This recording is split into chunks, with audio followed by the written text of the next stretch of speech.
And welcome back. I am working on the frog a little more. And as you might have noticed, I decided I want to put some more different blues on there, but I also need to get this side weighted down. Like that. And what I'm doing is I'm just adding the blue for contrast and then giving it a little bit of a shade. And you stay up there for now. That's one I started a little earlier today. Another brainstorm like this one. Well, I did some time-lapse films of that one over there. The hitchhiker. But I'm not going to do a narrated one. Well, I did try to do a narrated one, but I forgot to narrate it. It happens. Maybe not as often as people say it does, but it happens to me sometimes. I thought I was in time-lapse mode, so I didn't bother talking. And then it come to find out I was in standard mode and should have been talking the whole time. You might hear me muttering to myself a couple times on it. It's the latest one I posted to my YouTube page. It's about 11 minutes long, and I don't know if I'm sure I talk to myself a little bit, because I do a lot of that when I'm drawing. That's why I thought it might be easy to do this whole narrating thing. Well, I was a little wrong about that. It's tougher than I thought it would be. But it does have its moments, because I hope some people are like learning something and maybe taking what I do and applying it. Maybe, I don't know. I don't mind. What's that saying? But it's the biggest form of flattery. People want to create in my style. Well, please feel free. I don't own this. I have no right to claim something from my imagination. Well, at least I do. Maybe the subjects. I better watch out. My lawyers will be coming down on me. Don't say shit like that. But the way I make the things in my head, the way I put it on the paper, the technique I use with these pencils, I don't mind teaching that to people. Don't mind it at all. To me, this kind of work here, where you're making, toadstools and mushrooms look alive and textured, I find this very relaxing to do. Don't ask me why. I just find it very relaxing. So I don't mind doing it at all. As a matter of fact, it's better than therapy for me. Kinda.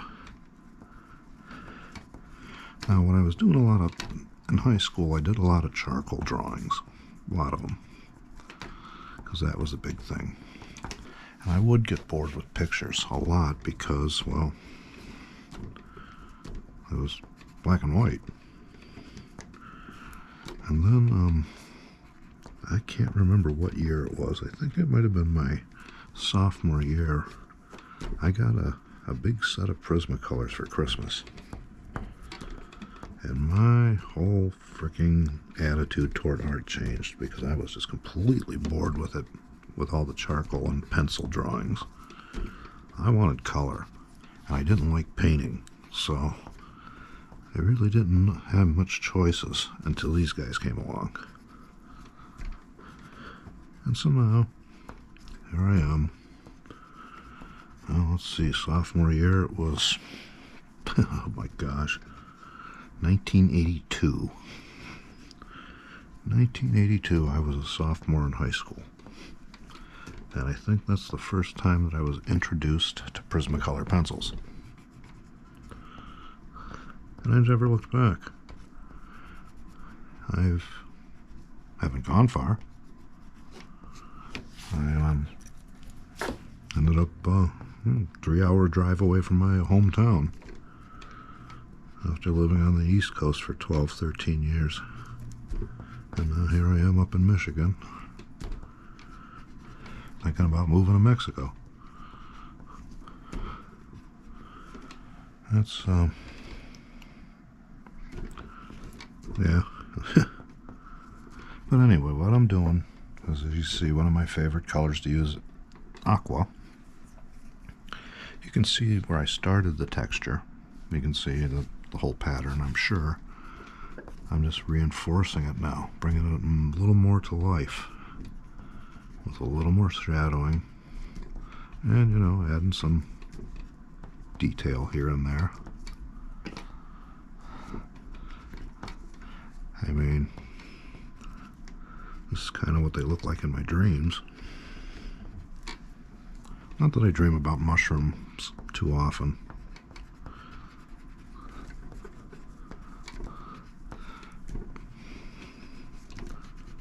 But a lot of the art pages that I follow on those dreaded social media places, a lot of the art pages are they call it mushroom art, you know, LSD art or whatever. I love that kind of art. I don't like the stuff they do while they look at it, but I like the color and the, you know, the whole psychedelic aspect and things like that. Those are things that really interest me. Places where rules on color don't exist.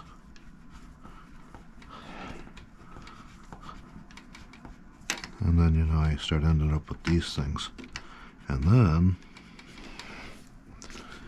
lo and behold, we started playing with the black light.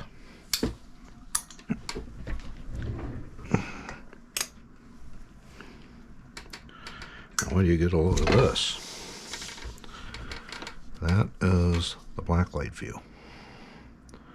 What I'm trying to do is blend ultraviolet light art with the same picture and normal wavelength of art, normal frequency of light. And so far I'm happy with the results. But that's the blacklight look at it. It's a fun little project I'm doing. And it makes me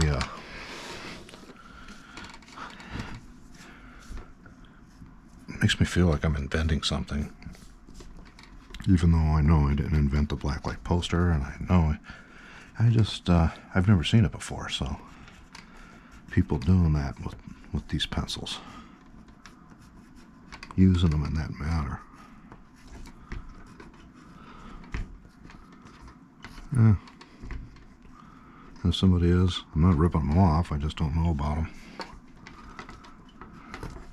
But see, that's how you build texture.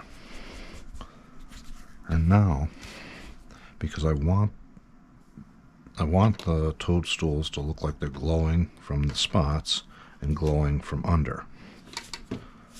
So, I don't really want any of my fluorescent blue out here. What I'm going to do is I'm going to find my favorite, aqua. I've only got about a minute left for this one here. And I'm going to go back over some of that. See what I'm doing? It's giving it a little more blend. Not making it look so mechanical, for lack of a better word. And it's working on trying to make it look a little more natural. And that's the neat thing about these pencils too, is you can layer that way. But thanks for watching. Stay tuned for part 2 or part 3 or some other night. But thanks for watching.